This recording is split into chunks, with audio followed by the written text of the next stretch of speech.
Magandang umaga sa inyong mga kaibigan. Usapan na bonsai na naman po tayo.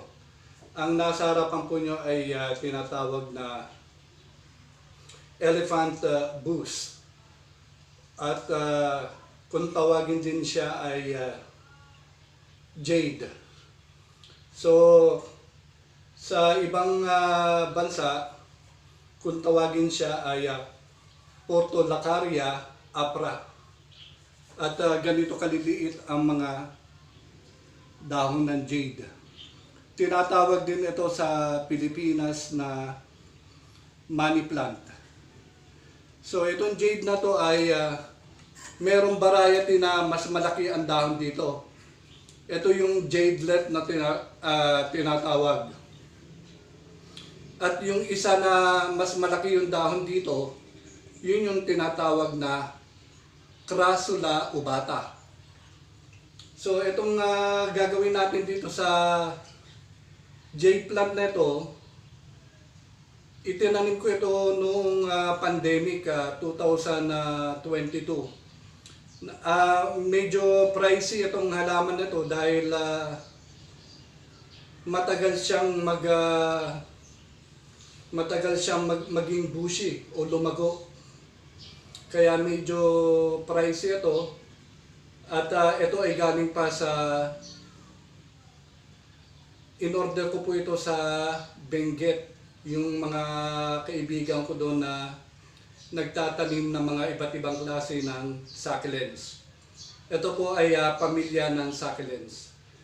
Ang gusto ko pong mangyari rito dahil masyado na siyang malago at kung mapapansin nyo, dire-diretso lang yung kanyang trunk. Yung kanyang trunk ay dire-diretso lang.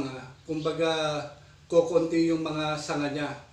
So ang gagawin natin dito ay ipro-proning natin siya para magkasanga-sanga siya. Ang maganda sa jade na ito, kasi itong mga jade, parang natural na na bonsai siya. Kahit hindi mo na siya i-wire o pormahan, talagang kusa siyang pumoporma na parang bonsai. So simulan na natin yung pagtitrim.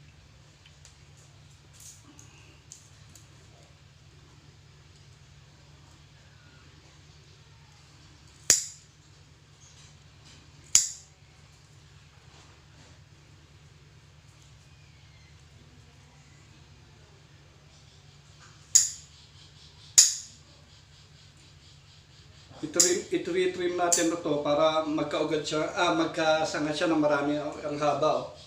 Kaya dapat i-trim natin to para ito pumoporma na siya na cascade. Kaya hindi ko ito puputulin at kasi pumoporma na siya na cascade.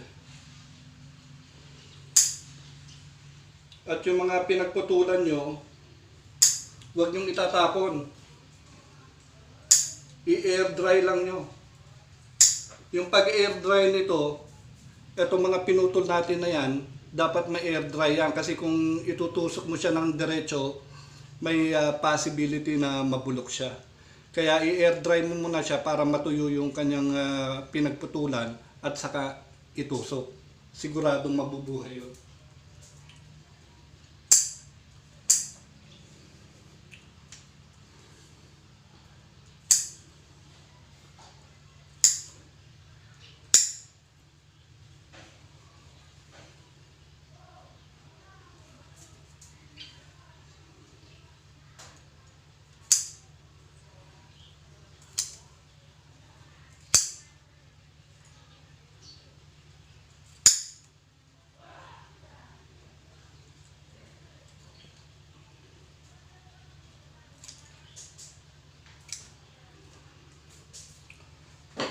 So, kung mapapansin nyo, ito lang ang tinara ko.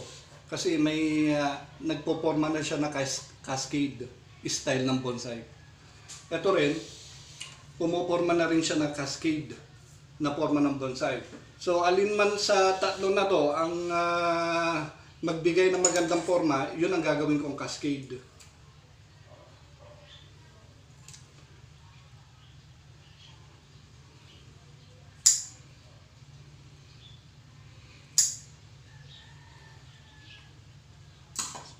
So, tama na ito kasi marami na rin ako na ano.